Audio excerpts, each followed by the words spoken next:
Welcome to Ream Dream. Kitty the Kung Fu Cat. Once upon a time, in a bustling little town filled with rooftops perfect for pouncing and alleys ideal for prowling, there lived a small, scrappy cat named Kitty. She was no ordinary cat. Oh no, no, no. Kitty had the heart of a warrior. For too long, the street dogs had been making life miserable for the feline folk.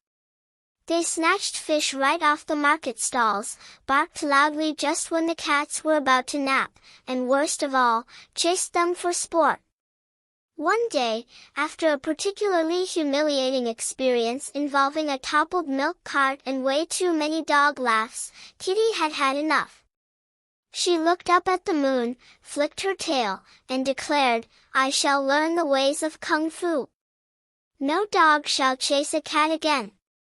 And so, with a determined little hop, Kitty set off on an adventure to the most legendary place in all the land, Chinatown, the home of the greatest Kung Fu masters. The journey to Chinatown. Kitty's journey was not easy.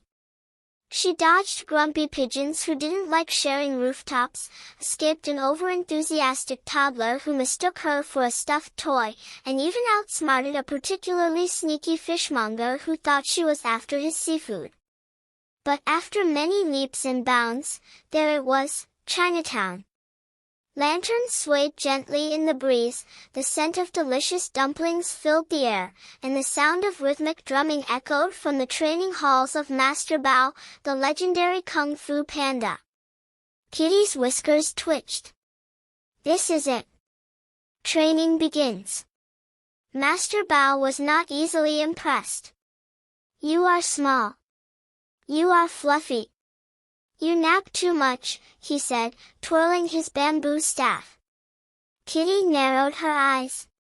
I may be small, but I am fierce. And I do not nap that much. Master Bao chuckled. Very well, little warrior. Show me what you've got. Training began at sunrise.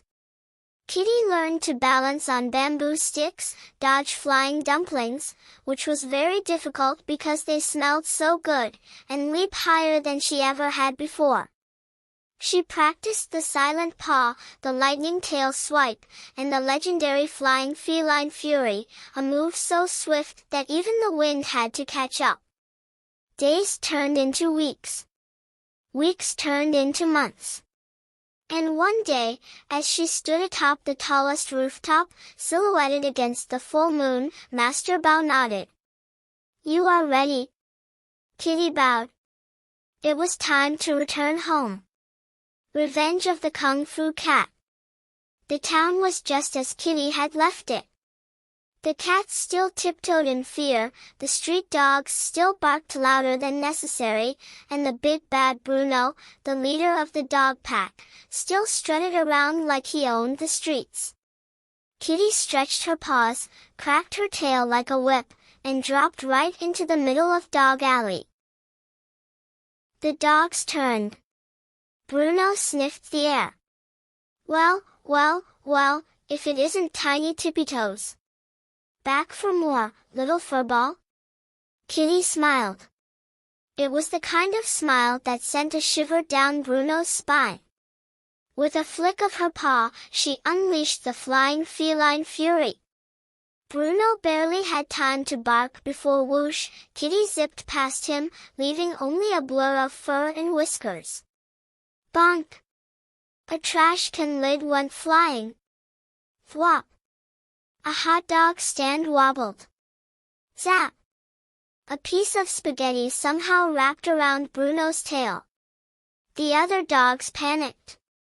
She's too fast, one yelped. She's got skills, another whined. Kitty landed gracefully, licking her paw.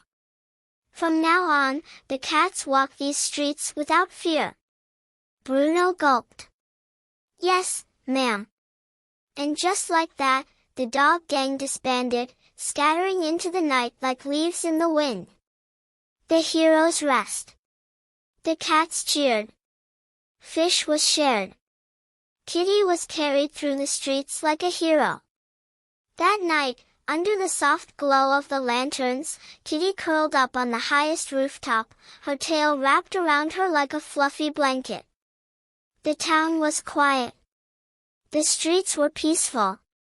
And for the first time in a long time, every cat slept soundly. Kitty yawned, stretching her paws one last time. A kung fu master needed her rest, after all. The end.